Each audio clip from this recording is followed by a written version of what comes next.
contradictory to the way that your brand has operated in the past. Again, I think it comes down to a level of transparency with your consumer as to why and how and your method of making this transition.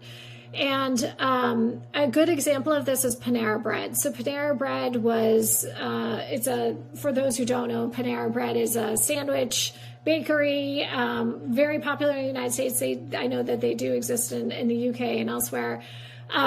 They were making this move, I think, almost 8-10 years ago, to having a completely clean menu. And they were one of the first companies that started in the United States that started to put calorie count on the food so that people could make the best choices for their family. And then they made this decision to change to their menu to items and ingredients to all, non-processed foods.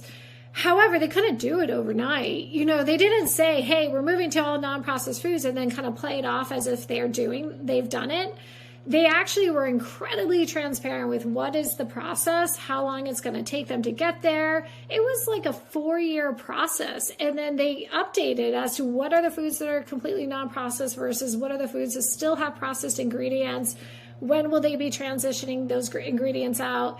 And it was a 3 to 4 year process, but because they were transparent in their ability to do that, I think they won over a lot of moms and, those target consumers who are looking for just an understanding and honesty and authenticity in the way that the brand is communicating with them about who they are, what they do, and how they serve the customer. And so I think that that's at the core of any of these companies who are trying to think about this transition. Is great. You're transitioning, you're evolving just like people and generations. Brands evolve over time too. Let's hope that Coca-Cola and these, brands who have been around for 100 years do evolve over time. Otherwise, they'd be serving a very different consumer. The key is to be consistent and to be transparent about what is that journey for the brand so that the consumer doesn't feel like you're doing a bait and switch on them, in which case then they would start to question your authenticity.